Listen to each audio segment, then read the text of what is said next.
ನಮಸ್ಕಾರ ವೀಕ್ಷಕರೇ, ನಿಮಗೆಲ್ಲರಿಗೂ ನನ್ನ ಯೂಟ್ಯೂಬ್ ಚಾನಲ್ಗೆ ಸ್ವಾಗತ. ಅತ್ತೆಯಿಂದ ವಿಷಯ ತಿಳಿದ ವೇದಾಂತ್ ಅವಳತ್ತ ಧಾವಿಸಿ ಬಂದವನು ಅವಳನ್ನು ಅಪ್ಪಿ ಹಿಡಿದು ಅವಳ ಬೈತಲೆಗೆ ತುಟಿ ಊರುತ್ತಾ ಹೇಳಿದ್ದ, ಸಾನು, ನೀನು ನನ್ನ ಅದೆಷ್ಟು ಚೆನ್ನಾಗಿ ಅರ್ಥ ಮಾಡ್ಕೊಂಡಿದ್ದೀಯಾ. ನಾನು ನಿನ್ನ ಪ್ರೀತಿಸ್ತೀನಿ, ಅತಿಯಾಗಿ ಪ್ರೀತಿಸ್ತೀನಿ.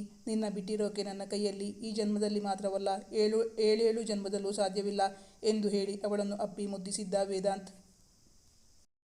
ಸನ್ನಿಧಿಗೆ ಅವಳ ನೆತ್ತಿ ಒದ್ದೆಯಾದಾಗಲೇ ಅವನು ಭಾವುಕನಾಗಿ ಕಣ್ಣೀರು ಹರಿಸುತ್ತಿದ್ದಾನೆ ಎಂದು ಅರ್ಥವಾಗಿತ್ತು.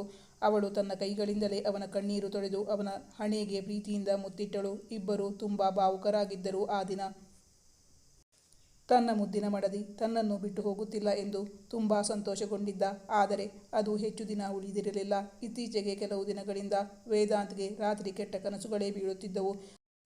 ಅದನ್ನು ಮನೆಯಲ್ಲಿ ಯಾರೊಂದಿಗೆ ಹೇಳಲಿ? ತನಗೆ ಕಂಡ ಕೆಟ್ಟ ಕನಸನ್ನು ಹಂಚಿಕೊಳ್ಳಲು ಸಾಧ್ಯವಾಗುತ್ತಿಲ್ಲ ವೇದಾಂತ್ಗೆ.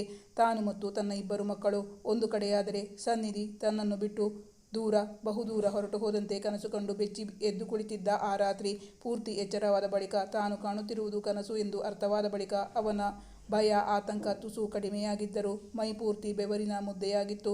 ಅಂದು ಅವನು ಕನಸು ಕಂಡು ಕಿರುಚಿದ್ದರಿಂದಲೋ ಏನೋ ಸನ್ನಿಧಿಗೂ ಎಚ್ಚರವಾಗಿ ಅವಳು, ಏನಾಯ್ತು ವೇದ್, ಯಾಕೆ ಅಷ್ಟು ಗಟ್ಟಿಯಾಗಿ ಕಿರುಚಿದೆ? AC ಹಾಕ್ಕೊಂಡಿದ್ರು, ನಿನ್ನ ಮುಖ ಇಷ್ಟೊಂದು ಬೆವರಿಕೊಂಡಿದೆ, ಏನಾದರೂ ಕೆಟ್ಟ ಕನಸು ಕಂಡ್ಯಾ? ಅದಕ್ಕಾಗಿ ಹೀಗಾಗಿರೋದಾ ಎಂದು ಕಕ್ಕುಲತೆಯಿಂದ ಅವನನ್ನು ಪ್ರಶ್ನಿಸಿದ್ದಳು. ಭಯ, ಆತಂಕದಿಂದ ಬೆಚ್ಚಾಗಿರುವ ಅವನ ಮುಖವನ್ನೇ ನೋಡುತ್ತಾ ಅವಳು ಕೇಳಿದಾಗ, ತನಗೆ ಕಂಡಿರುವ ಅತ್ಯಂತ ಭೀಕರ ಕನಸುಗಳು ಅದನ್ನು ಗರ್ಭಿಣಿಯಾದ ಅವಳ ಮುಂದೆ ಹಂಚಿಕೊಳ್ಳುವಂತಿರಲಿಲ್ಲ. ಹೌದು ಚಿನ್ನ, ಏನು ಕೆಟ್ಟ ಕನಸು ಬಿತ್ತು. ಆದರೆ ಅವನು ತನ್ನ ಕನಸಿನ ವಿಷಯವನ್ನು ಅವಳ ಬಳಿ ಹೇಳಲಿಲ್ಲ.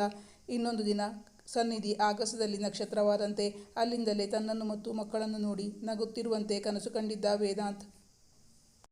ಈ ಕನಸುಗಳೆಲ್ಲ ಮುಂಬರುವ ಕೆಟ್ಟ ದಿನಗಳ ಸೂಚನೆಯೇ ಅವನ ಮನಸ್ಸು ಯೋಚಿಸುತ್ತಿತ್ತು. ಮುಂದಿನ ಸಂಚಿಕೆಯಲ್ಲಿ ವೀಕ್ಷಿಸಿ. Thank you for watching.